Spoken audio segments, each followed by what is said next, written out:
I'm still feeling the vibes. It's still buzzing from Citi Field to my house right now. You know what's crazy, man? The magic at Citi Field was just amazing. I don't know what it is about Citi Field, but it just seems to have a different vibe than Yankee Stadium, and somehow it always feels like a playoff game. You see, third row brings the food and drinks, Lampals brings the music, And bro. energy.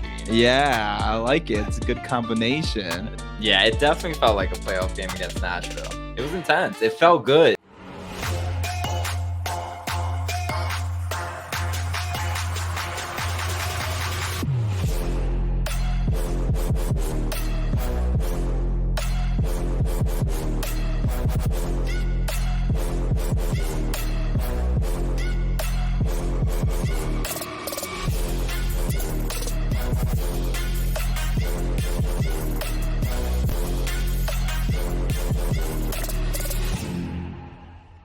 Welcome to episode 8 of the City Boys Show. I'm Javier. This is Danny. What is up? What is going on, guys? Great atmosphere. We're in Queens right now shooting this, and that is where the game happened this weekend. I'm still feeling the vibes. It's still buzzing from Citi Field to my house right now. You know what's crazy, man? The magic at Citi Field was just amazing. I don't know what it is about Citi Field, but it just seems to have a different vibe than Yankee Stadium, and somehow it always feels like a playoff game. Yeah, it definitely felt like a playoff game against Nashville. It was intense. It felt good. It It did felt feel like good. exciting. You know what's a crazy thing though? If you look at how many people were at the game, it was less than Yankee Stadium. This had around 18,000. Oh, wow. So if you look at it, you're like, oh no, it was packed in there. It felt packed. It felt loud. It just could be the stadium acoustics, but it felt different than when we were playing in Yankee Stadium, and we had more people at Yankee Stadium, which is crazy. Yeah, that's insane. Yeah, it's just insane. But yeah, let's talk about the environment. So before the game, all the City fan members, I said that all wrong, but it's okay. They got an email to say like, oh, meet up at the Fan Fest, which is right in front of Citi Field, and let's all celebrate together. And the mayors were there. Anybody who important and part of this new stadium that's going to be opened up was there. Yeah. And what's very different. Well, first you have that. I mean, you did have that event going on, but also, okay, we're going to do the video, but also, you have those bottles like prepping, which was really cool to see them do that and get the crowd hyped before the game, before the March too. So it was just really cool to have that there. And then also being at like the third rail event and like getting that rice and chicken. And Yo, that rice and chicken was fire. on point. I love also they do the little Hispanic salad where it's just like lettuce and one tomato and one cucumber, and that's the salad right there. So that stuff the food was on point. I purposely didn't eat so that I could eat there at third rail event, and it was totally Third rail worth always it. comes through with the drinks, with the food. They had the White Claw. It hit nice. You see, third rail brings the food and drinks. Lampals brings the music, And bro. energy. Yeah, I like it. It's a good combination. It's a perfect combo. I know you had something to say about Brad Sims being there.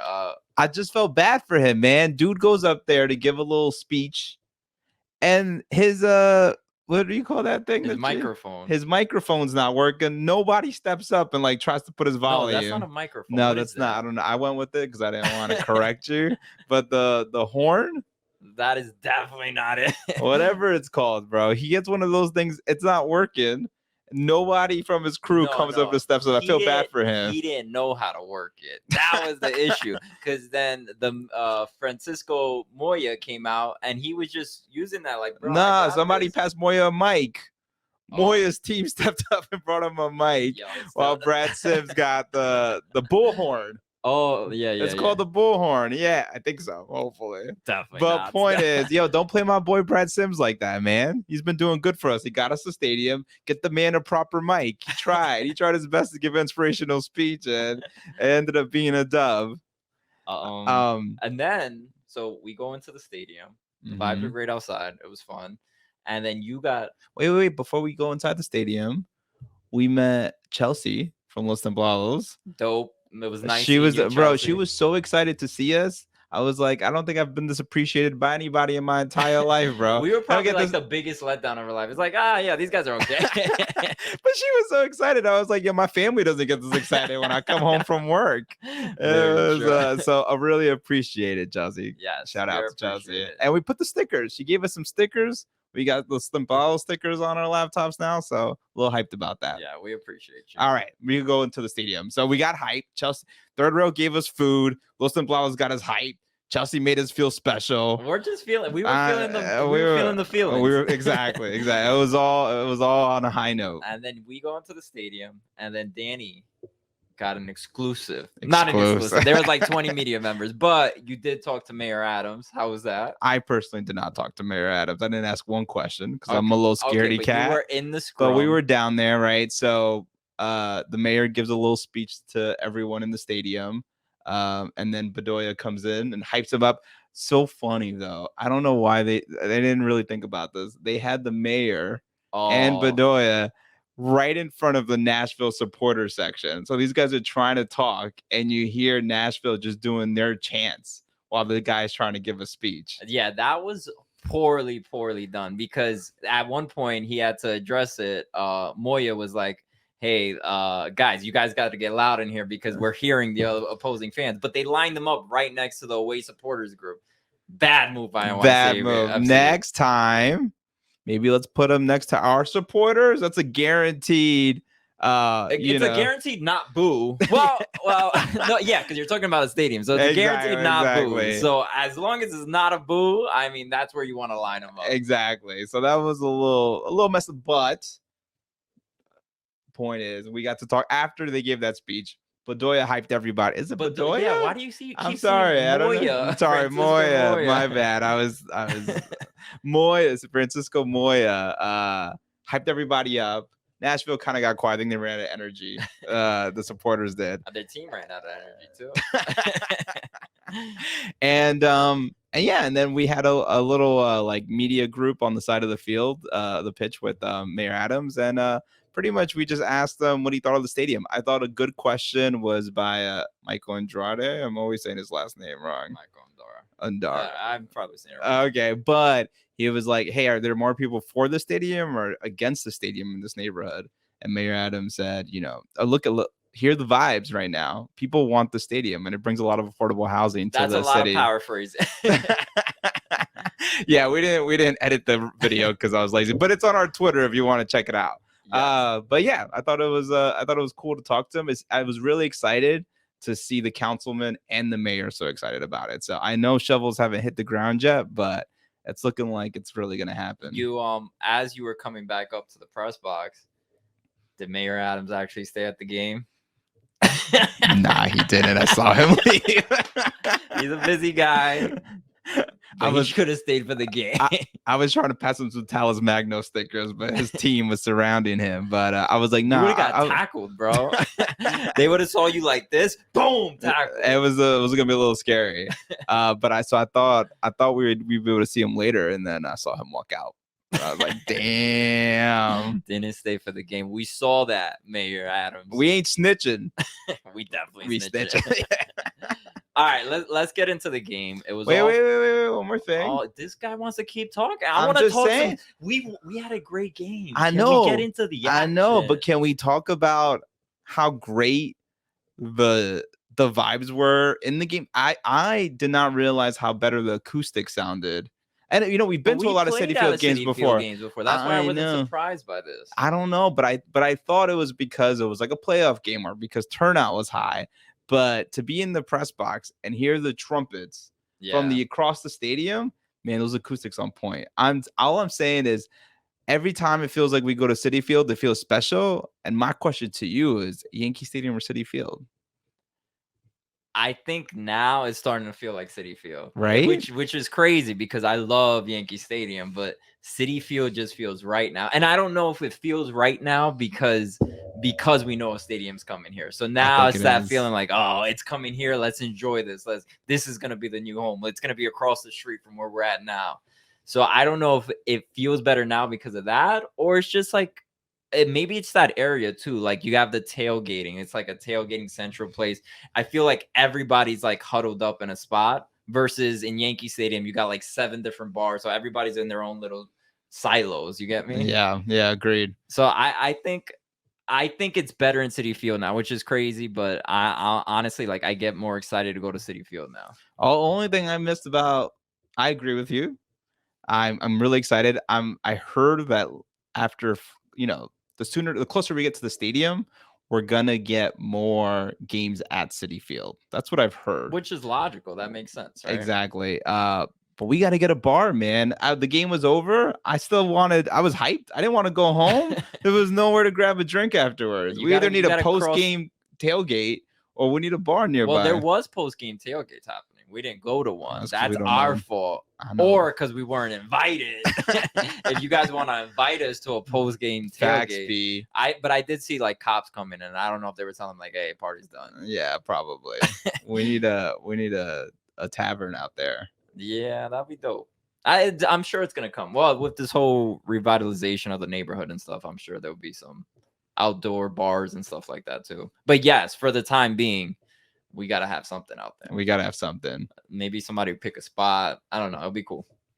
Let's do it. Are you done now? I'm done. We can talk about the game. We can talk about it. Jesus. All right. Before let's get into the lineup, because I think the first thing was like lineups came out and I was like shocked. And I was shocked because Santi Rodriguez was not in the lineup.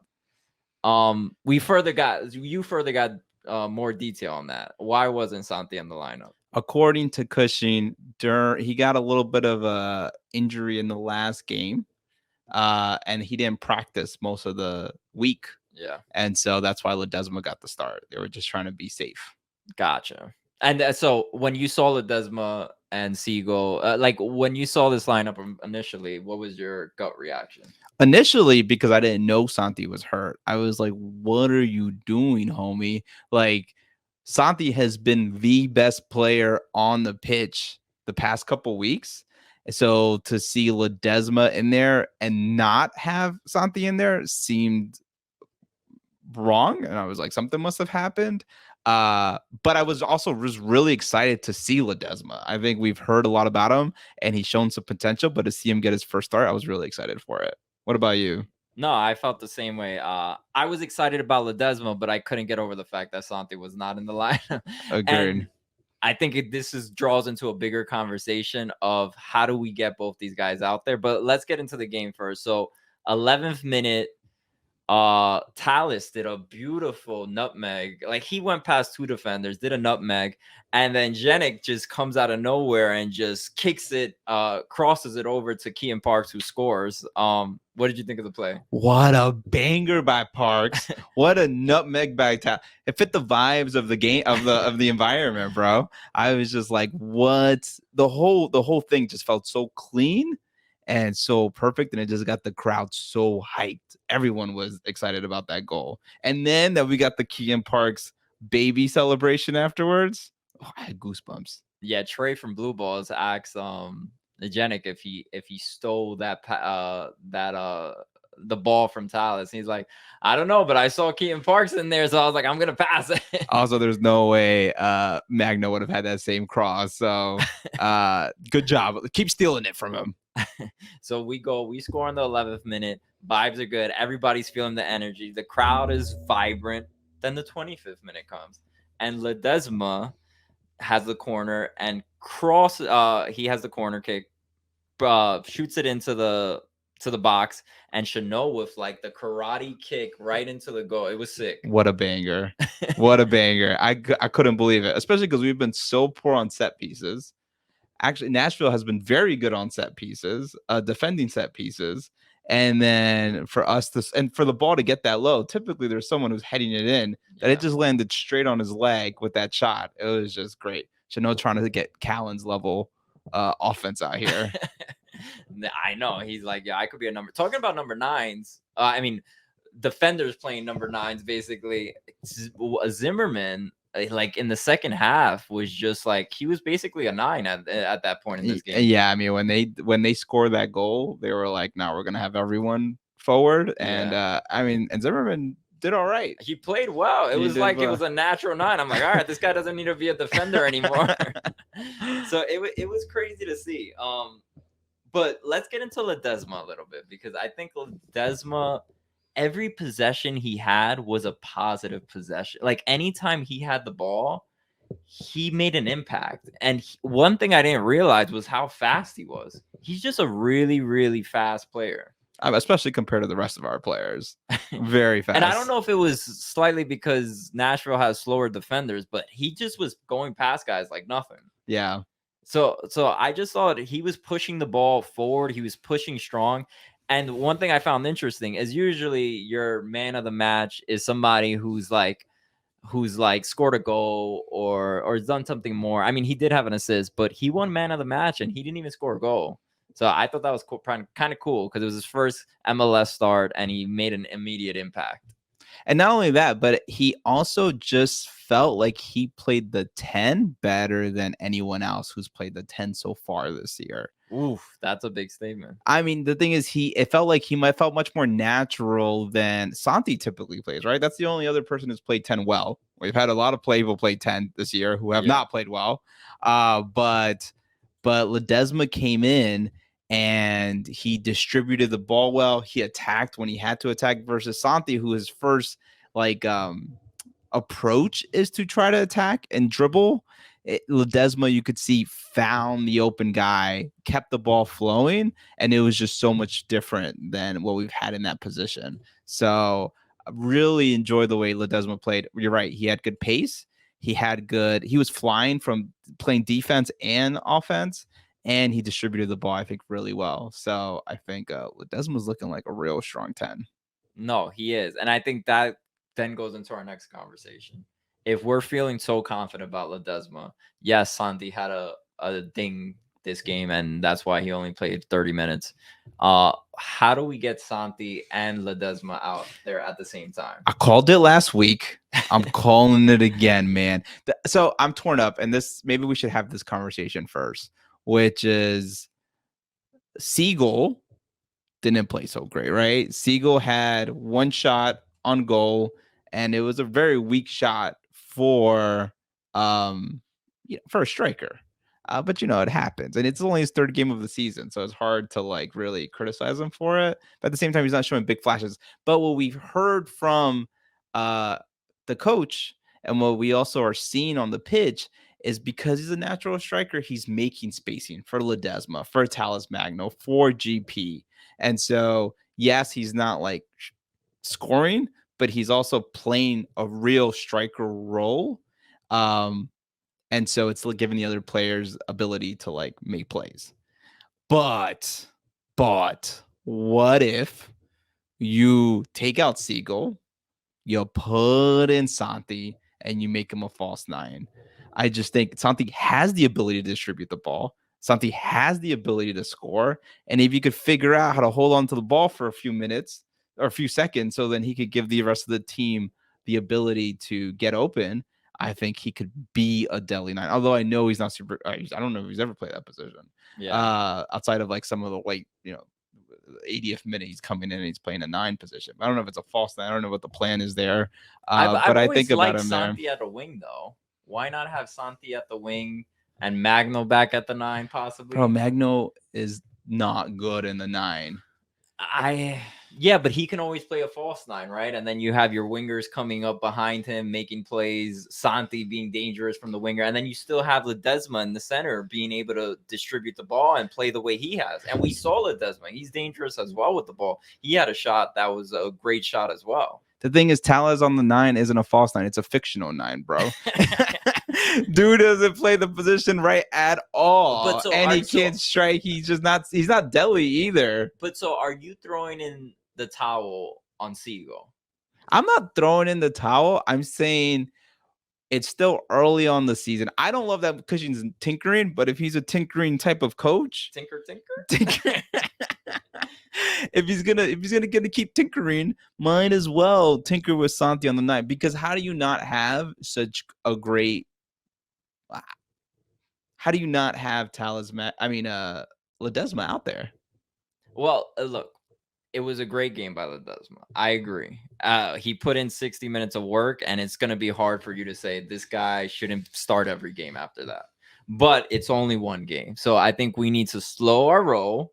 It's exciting, but we don't know if Ledezma's still the number 10 that we should have every game. Yeah, but at the same time, we had Siegel for 3 games, and we're saying let's be patient. Like it's one or the other, right? Like Ledezma's showing the flashes of brilliance Siegel isn't. But has Siegel just not had enough?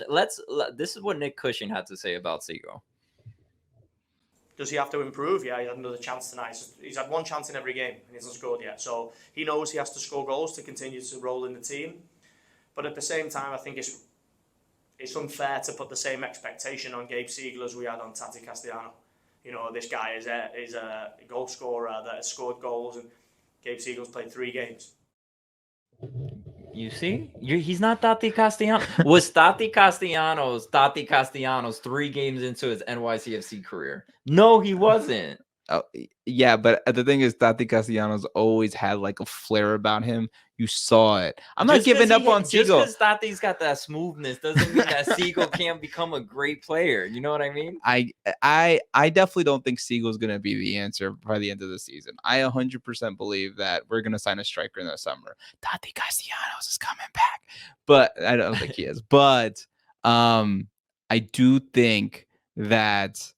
So if Siegel is not the answer for the season and he's just going to be a good depth chart player, why not give Santi a chance? You gave Teles Magno a chance and he was trash on the 9. You could already see how much better he is on the wing. So yeah, it's his more natural, comfortable position. But an update, just because we mentioned Tati Castellanos over the weekend, he did get an ovation. I know people were like, it's not a standing ovation. He got his 9th minute ovation and he scored a goal. So Tati's still doing his thing back in Girona. He's so happy too, man. You saw his post afterwards? No, what did he post? He posted stuff. I don't remember. He just said that it was really special. It was in Spanish and I didn't translate it like perfectly, but it was like, I'm really happy that they got the ovation and I'm really happy I got this goal. And it's just been really appreciate the support from the team. So that's not good, bro. We're trying to get him back. He needs to feel like the team hates him. I know. I was like, it was a bittersweet moment. Let's get back into the game. So we got the Chanel goal, and so Nashville's a dangerous team. They have Mukhtar, but I felt like we kind of kept them on check. I agree. I don't think they showed it throughout. I don't know what they showed on television, but you could see. I was following Mukhtar to see what he was going to do, see what space he was going to make, and you could see that we marked him a lot. You had times where there was Kufre flying across the pitch because he had Mukhtar that moment. Mukhtar ran. There was no one else marking him, and you could tell. I don't know if it was on the broadcast, but Mukhtar was so frustrated out there, and every time he lost the ball, he just kind of gave this like defeated body language. Yeah. And really appreciated the way Sands held him down. Actually, we asked Coach, who was your player of the game? And I didn't ask, but someone else asked. And he said Sands. He said Sands should have gotten a 10 out of 10 on the rating because, Mukhtar's MVP, Golden Boot winner, and Sands held him down. And that was really impressive. You know what's crazy? Sands held him down. Yeah, we played great. But he still scored a goal. That's how talented this guy is. It's crazy to think about that we had a really solid game against him, and yet he was still able to score a goal. Yeah, and I think that kind of happens to us when we've always played better when we have when we play offensively. I know offense is the best defense, and I get why Cushing did what Cushing did. But it got real scary at the end. Yeah, we should talk about that. It was actually kind of crazy how like the momentum shifted so drastically. I know we did get more defensive, and we brought in our flop king Jason to get us some fouls, buy us some time, and it was scary. And they had that last corner, but we solved one problem this week. We did not allow a goal on a set piece. So let's celebrate that. That's a little something. But let me tell you, when they got that set piece on the 95th minute, we were all sweating. I was sweating. And not only was we were sweating. I'm pretty sure the whole stadium was sweating at that thing. But actually, I asked right when Cushing entered the press box, he's, I feel like he wears his emotions on his sleeve. When he's pissed. When he's happy, he's happy. Yeah. Dude comes in all smiles. And I'm like, Coach, I like when you're all smiles. And he's like, I wasn't all smiles on that set piece on the 95th minute, because that's where we brutally get destroyed. So I'm glad we were able to hold it down. Yeah, no, it was a good comeback at the end. I think one of the reasons we were in the game, and I think a big contributing factor is Barasa. What did you make? I mean, Baraza had some major saves throughout this whole game. I think we had one in the 11th minute, the 20th minute. He played pretty impressive throughout. No, I mean Barasa. I said this last week. I'm going to keep saying it. Barasa's a stud, man. I am still hearing complainings about the way he doesn't like punch it out right, or his long passes are trash. But Barasa is paid to stop goals, and he consistently stops goals. There was a few times where the score could have been tied, even towards the end of the game. He got that stop. Dan Levin made that shot. It wasn't a great shot, but it was a hard shot to contest. And then Shaq Moore came in and made that, got the goal, but then it was called offsides. So that worked out. And, I feel like this man should have more clean sheets. I could keep comparing it to Sean Johnson from last year because it's hard not to. But I felt like Sean Johnson had so many clean sheets last year, but didn't really work too hard for them, especially in the beginning of the season. Our offense was just dominating. Oh, yeah, there was times where they barely had possession, the other team. We were just so good forward that they were never dangerous. Exactly. But our press was so good because we had Castellanos. Exactly. So it was like John Johnson built up all these clean sheets in the beginning of the season, but he was out there drinking tea, just chilling. And Barasa is working for these saves, and I think only has one clean sheet. So I feel like I'm in love. I think Barasa's great. I'm in love with Barasa, bro. He actually had a ding in the first half, and then in the second half he came out with like something around his neck. We asked him, in the locker room it was asked, how are you feeling? He's like, I'm fine. I feel fine. So it was just a small ding, but I think he's gonna be healthy. And I think it's crazy because when you think about like a player and injuries, I think there's always a concern. Like I'm sure in the back of their head, they're like, hey, if I leave this game, I know there's somebody right there trying to get my job. So it's more motivation for these players to stick it out and thug it out and be like, nah, I got this. Because he's in competition still, right? You would say that. I mean, a lot of people still think Free should have a shot. So for him to stick it out and hopefully he can stay healthy to keep earning those stripes, at least as long as he gets to perform, that's what you want to say. You don't want somebody to earn the position because they got injured. Agreed. And first, I want to make a joke. Free should stay frozen on the bench. Damn, that is rude, bro. But I'm not. Also, I just want to clarify because I sound like a big Barasa homeboy, a fanboy. I do think there's a lot of growing that he could still do. You could definitely tell there's points there. But man, I think playing off the charts compared to our expectations of Barasa coming into the season. Do you agree? No, it's true. I agree with you on that. I'm a big fan. Anything else we missed from this game before we move on? So, I mean, just in case people didn't know, the score was 2-1 because we didn't say it in the beginning. So Mukhtar got that one goal. We had a chance to they had a chance at the end with that set piece, but they didn't do it. Also, I just want to throw out that Joe Willis played pretty good. I know he gave up 2 goals, but we had a few chances to make some goals and got some big saves. One thing I really don't want to vent about like bad things. I thought we played really well this game, and I thought everybody played really well. But the only thing that got me was Santi on the 64th minute. He like nutmegs this guy. He's flying. It wasn't the 64th minute. Maybe it was. I'm not really sure. No, I think it was. And then and it's 3 against 1, but like the guys are coming up the wing, and he just tries to. No. Well, I know which play you're talking about, but I think on the 64th minute was when he nutmegged to get a goal.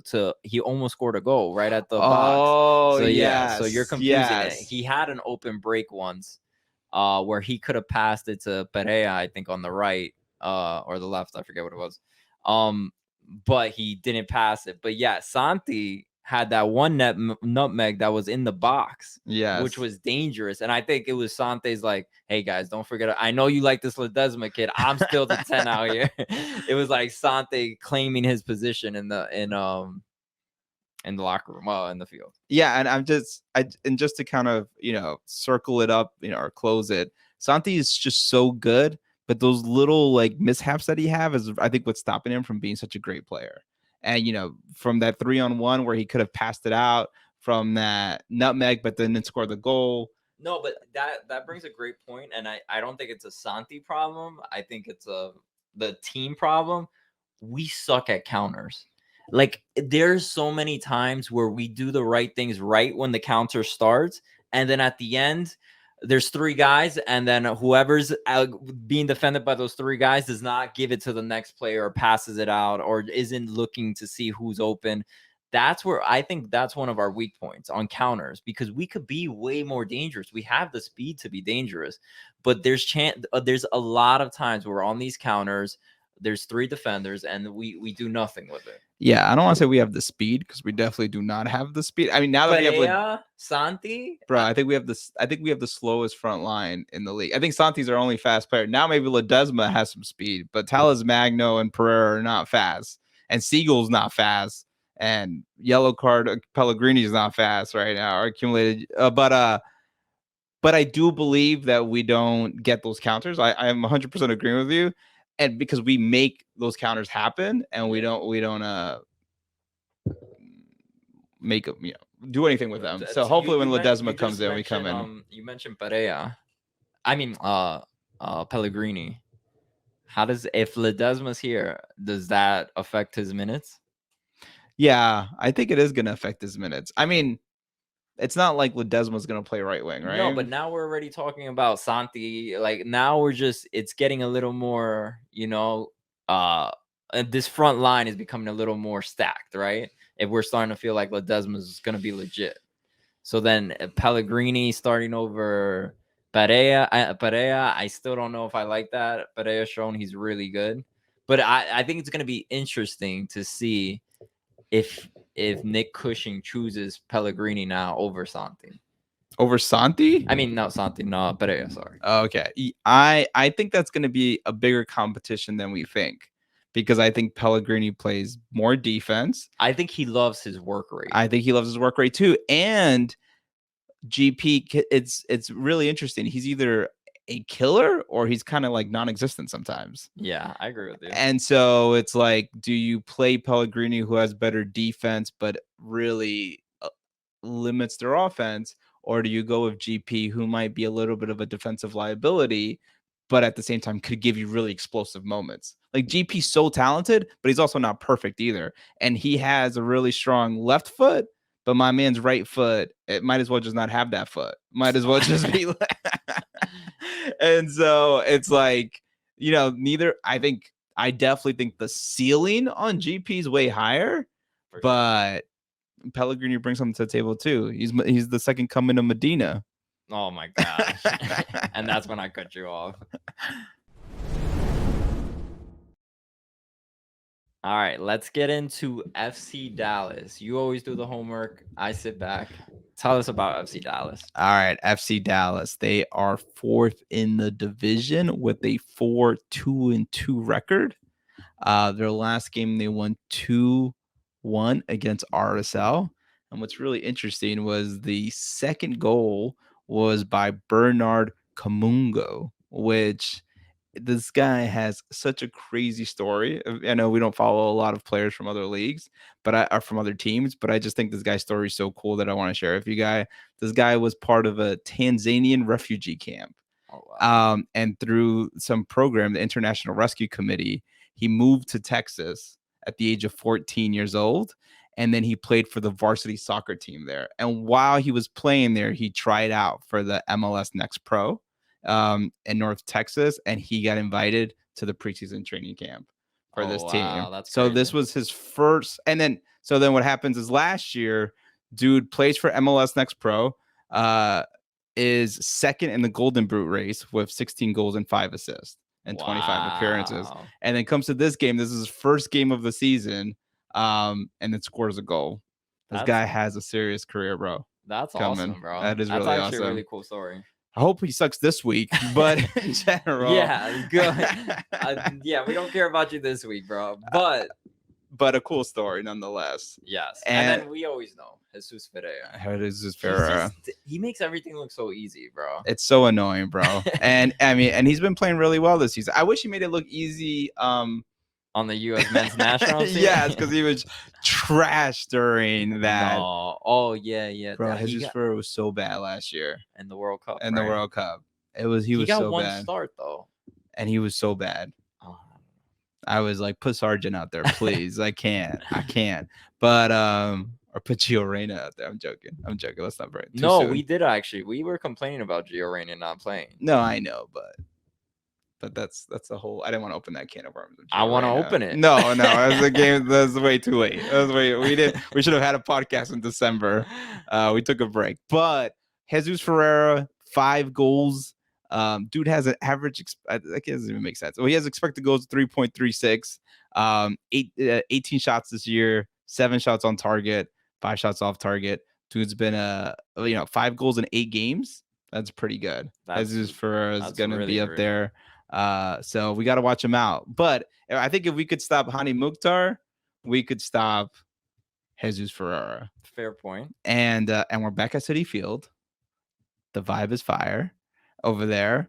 Maybe Mary Adams will actually watch this game this time. So if we can stop Jesus Ferreira and Bernard Kamungo doesn't go crazy, I think we have a good chance against this team. All right, but we know who they might be coming out with in their lineup. What do we think about our lineup? So let's get into it, because now I think we have a lot of choices. So we put the lineup as Baraza, Janik, Thiago Martins, Chanot, Gouffre, Parks, James Sands, but we need to get into that. Santi Rodriguez, Gabriel Pereira, Thales Magno, and Sigo. James Sands is going to be playing for the U.S. men's national team on Wednesday. Well, we don't know if he's playing, but he got called up, so he could be on the bench. And they're playing in Phoenix, Arizona, and they're playing against Mexico. Is there any shot he actually comes back on time to play on Saturday? I don't think if he doesn't play, then we could get him, but he's not practicing with the team. Yeah, and I don't know how that schedule works. Like, okay, just because he's not playing doesn't mean do they still have trainings after the game, or does everybody just disperse immediately? I don't know how it all works. I don't know how. I would think you disperse. I don't think you hang out at practice for a few weeks from now. Why can't they hang out? All we need him is to be here Saturday. He could fly in that morning. So yeah, I don't know if Sands is gonna play. I think if Sands gets minutes though at the U.S. game, it's gonna be hard to play him. Start him in our game, right? So I think you would have to go with Alfredo Morales. Yeah, especially because he's not even going to be practicing this week, right? Yeah, exactly. Right. He's in Phoenix, Arizona right now as we speak on a Monday. So, so then Alfredo Morales, are you worried about him? I'm not worried about him, man. I know people love. I mean, do I think he might be as effective as Sands was against Mukhtar? Maybe not, but I think in general, Magno has shown. Not Magno. Where did I go with Magno? Morales has a good portfolio, man, with us, and I think he plays well. And so I know he hasn't had minutes. It's scary because he might not be at form. Yeah. So that is a little scary. If Sands can make it, I would rather Sands be there. But I have confidence in Alfredo Morales. My man's got too cool of a haircut to not be good. I think the next thing, though, we didn't put Ledezma in this lineup. So we disrespect the kid who just dominated at City Field. He wants to come back out in Queens and just make a statement. Why do we not have Ledezma on this lineup? Because who are we taking out? Are we gonna talk about? Do we put Santi at false 9 and we put Ledezma in the 10? Do we put Ledezma in for Sands? What? Have more attackers? No, you need somebody who's going to transition the back line to our midfield, and I don't think definitely. I don't think Ledezma's going to be that person. Yeah. So where do we fit Ledezma in there? I mean, I guess Ledezma could, but okay, I have extra. So let's say you have to keep Siegel out there because he keeps the spacing better, right? Who would you rather have out there, GP or Ledezma? Because Ledezma played the wings in PSV. So if you keep Magno on the left, would you rather have Ledezma on the right versus GP start? Or would you switch them? You put Santi on the right? Yeah, that's what I'm saying. You put Santi on the right. I don't know how comfortable Santi usually plays the left, right, when he plays the wing? No, he was playing the right for a while. Remember with Magno last year, it was Maxi in the 10, Magno on the left, and Santi on the right. Yeah, so then that's what I would do then. Maybe if I would put Santi on the right, then you put Ledezma at the 10. And then you have Sigo at 9. You just told me we've only seen Ledezma one time at the 10. Don't get too hyped, and you're already taking Santi's job from him. How are we gonna know if he's really legit at the 9 if we don't, if at the 10 if we don't consistently see it? I think we have to see it one more time. I mean, it also could be a super sub, like, okay, Santi's got 60 minutes in, and now it's Pereira's Ledezma's turn to come in. But it's just so hard right now because we have such high hopes for Ledezma. That's why I think, man, you got to put your most talented players. I understand that Siegel makes spacing, but maybe you could teach Santi how to do that, man. And you put Santi on the 9 and put Ledezma on the 10. Because take out Siegel. And take out Siegel. Just because, like, it feels weird to have such a talented player and say, now we got to put him in his place versus, like, playing Siegel because he's a true striker when he's not as talented as the players on the bench. It's tough. Well, I think if Siegel isn't, I think Nick Cushing gives him one more shot. It's been 3 games. I feel like he's gonna give him one more shot, and if Siegel shows that deadly capability with the ball, because like he said, the last 2 games he's had at least one shot to be dangerous, and the one he had this game against Nashville was wide open. He had so much time, so it was disappointing not to see him finish it. But I think he probably gets one more shot at it, and if it doesn't happen this game, or like if he's put in a position where he should be able to score it and he doesn't get it, then I think the leash is gone. Gotcha. Let's see what happens. Yeah, no other final. That's it for that, right? That's it. I think we can move on to betting with bros. Trend. Betting with bros. Get hyped. Get hyped. All right. What's our line? -105 for the NYCFC win. So we're favorites. Plus like 260 for the tie and plus 275 for Dallas to win. So I didn't even put the 2.5 because the 2.5 ain't the lock. The lock is 100% NYCFC to win. Cha-ching. Make that bet. We are coming out with the W. I agree with you. I think we're gonna come out with the W. We're feeling hot fire. And we have so much momentum from that last game. The locker room was loose. Everybody was feeling loose. Kean Parks is having a baby. Things are looking good. Things are looking. I hope they keep that way, man. We get so excited after one game. Things were all very sad last game, and now things are great. Well, we got better talent, man. Okay, so your lock is -105 for NYC. -105. Yeah, exactly. Wait, do we have the spread? Plus 2.5. I didn't want to put 2.5 because it's not the lock. The lock is, but I wanted the to know -105. what the plus 2.5 is. Okay, well, there's Google. Go Google it after we finish recording this podcast. Okay.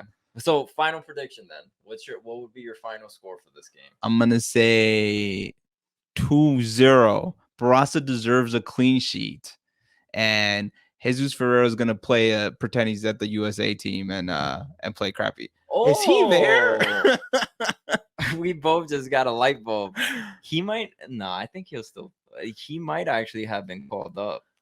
Oh, we should have definitely looked that up. How we thought about Santa, we didn't think about that. Fine. You know what? That makes it even more of a win. Yeah, so exactly. I guess we'll find out if he plays. Exactly. Your final words. I didn't prepare any final words this week. But I'm just hoping the vibe continues. Let's let the magic continue next week, guys. I'm hyped. Yes. If you guys, please, if you like the channel, like, comment, subscribe. Let's keep bringing the good vibes. And we will see you guys in Queens again shortly. Peace, y'all.